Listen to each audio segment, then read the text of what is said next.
Hey guys, this is Shraddha Tiwari and welcome back to Iconic Lens Academy. Well, in this video, I am going to differentiate between two adjectives. ये अगर जैसा कि आप देख पा रहे हैं दोनों ही ना, जिसमें आप देख पा रहे हैं एक में सिंगल टी और यहाँ पे क्या है डबल टी है, दोनों को ही हम बोलेंगे लेटर, दोनों का जो प्रोनाउंसिएशन होगा सेम होगा. There will be no difference between them their pronunciation. और दोनों ही अगर मैं बात करूं तो इसकी जो पॉजिटिव डिग्री होगी वो क्या होगी, लेट होगी.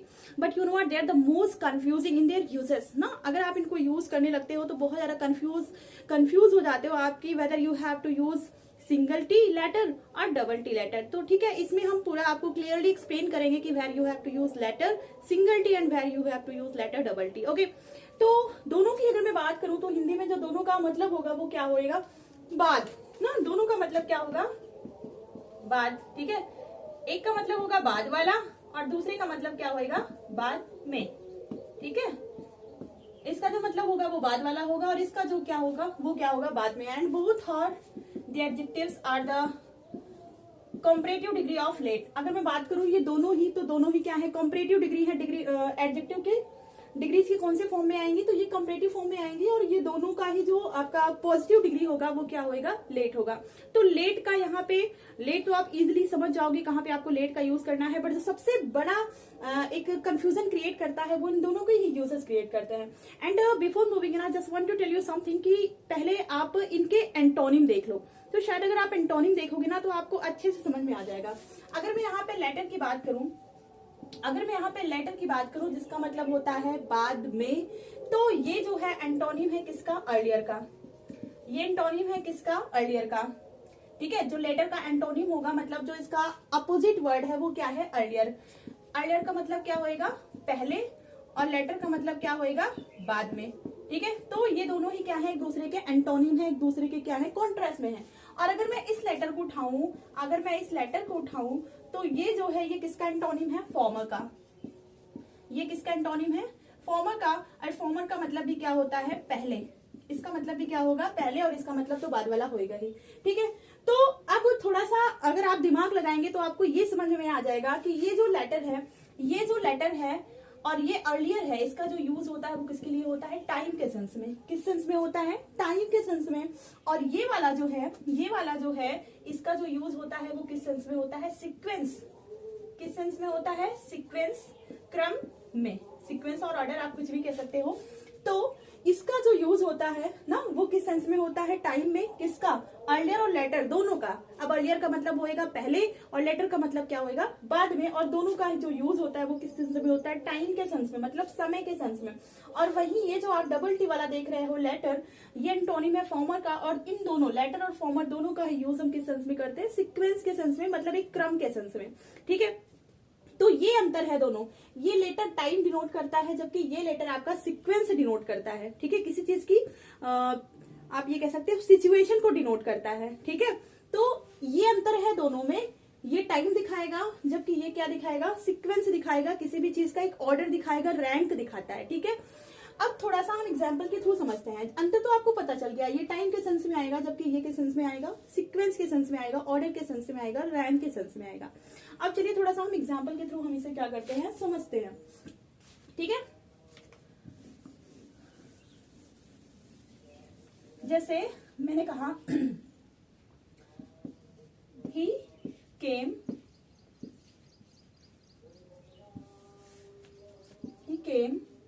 Letter then I. ठीक है, ही केम लेटर देन आई, वो मेरे से बाद में आया. ठीक है, ही केम लेटर देन आई, वो मेरे से बाद में आया. मतलब आई केम अर्लियर देन ही, मतलब मैं उससे क्या आई, पहले आई. ठीक है, अगर मैं इसका मैं अगर थोड़ा सा लेटर की जगह यहाँ पे मैं क्या लगा दूं, अर्लियर, तो सेंस हमारा क्या हो जाएगा, चेंज हो जाएगा. ही केम अर्लियर देन आई, वो मेरे से क्या आया, पहले आया.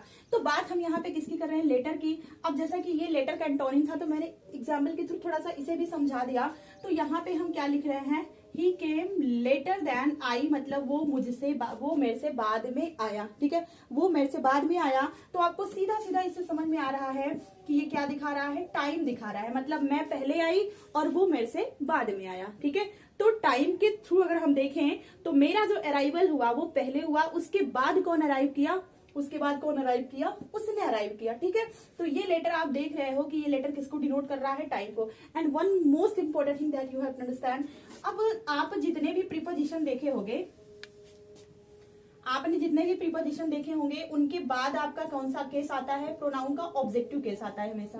कौन सा केस आता है, प्रीपोजिशन सॉरी प्रोनाउन का एडजेक्टिव केस आता है। जितने भी आपने ये प्रीपोजिशन देखे होंगे उसके बाद हमेशा प्रोनाउन का कौन सा केस आता है, ऑब्जेक्टिव केस आता है। But you know what, then एक ऐसा प्रीपोजिशन है जो हमेशा अपने बाद कौन सा केस लेता है, सब्जेक्टिव केस लेता है। फिलहाल ये तो हुई एडिशनल जानकारी, इसको आप थोड़ा सा जानते रहिएगा।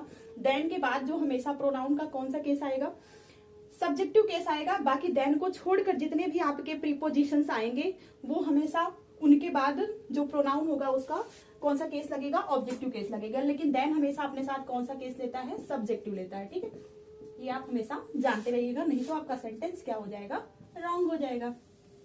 हाँ, तो ये बात अब देखते हैं हम लेटर का। जैसे यहाँ पे मैंने लिखा Mrs Singh and Mr Singh are the good teachers, both are the good teachers. ये दोनों ही क्या हैं, अच्छे अध्यापक हैं। Both are the good teachers but I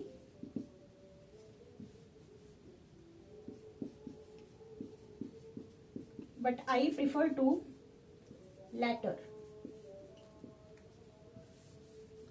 but I prefer to latter. ठीक है, अब देखो यहाँ पे मैंने क्या लिखा है, Mrs Singh and Mr Singh both are the good teachers. ये दोनों ही क्या है, बहुत अच्छे टीचर्स हैं। But I prefer to latter, लेकिन मैं किसको प्रिफर कर रही हूँ, मेरे लिए ज्यादा अच्छा कौन है, लेटर। लेटर मतलब बाद वाला, और वो बाद वाला कौन है भाई, ये।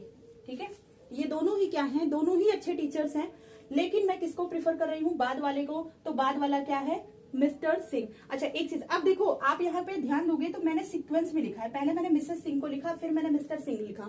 ठीक है, तो अब दूसरे नंबर पे जो आ रहा है, दूसरे नंबर पे जो आ रहा है वो क्या होएगा हमारा, लेटर। लेटर मतलब बाद वाला। वही अगर मैं फॉर्मर का यूज करती तो फॉर्मर मतलब पहले वाला, तो पहले वाला क्या होता, ये होता। ठीक है, तो कुल मिला के LATTER ये किसको डिनोट करता है, समय सॉरी सीक्वेंस को ना, किसी भी चीज के क्रम को डिनोट करता है कि कोई किस क्रम में है। अच्छा, इनका यूज हमेशा दो के लिए ही किया जाता है, याद रखना। ये जो लेटर और फॉर्मर का आप यूज करते हो ओनली फॉर टू, किसके लिए किया जाता है, सिर्फ और सिर्फ दो लोगों के लिए किया जाता है। और अगर आपने इसकी डिग्री पढ़ी होगी, कंपैरेटिव डिग्री, तो कंपैरेटिव डिग्री में आपने पढ़ा होगा कंपैरेटिव डिग्री का यूज हमेशा दो व्यक्तियों या दो वस्तुओं के लिए ही होता है ना। अगर मोर देन टू आता है तो वहां पे हम किसका यूज करते हैं, सुपरलेटिव डिग्री का। तो ये तो कॉमन सेंस वाली बात हुई कि लेटर हमारा जो है कंपैरेटिव डिग्री है, तो किसके लिए किया जाएगा यूज, सिर्फ दो के लिए। ठीक है, तो कुल मिला के आपको बात ये समझना है कि LATTER जिसमें दो टी आते हैं उसका मतलब क्या होएगा, बाद वाला, मतलब ये सीक्वेंस दिखाएगा। और जिसमें सिंगल टी आएगा वो हमारा बाद में भी उसका मतलब होगा हिंदी में, लेकिन वो क्या डिनोट करता है, टाइम डिनोट करता है। सो आई थिंक अब आपको लेटर और लेटर में कोई भी कंफ्यूजन नहीं होएगा। ठीक है, आपको इजीली समझ में आ गया होगा कि कहाँ पे इन दोनों का यूज किस तरीके से किया जाता है। Okay, so with this I just and my class.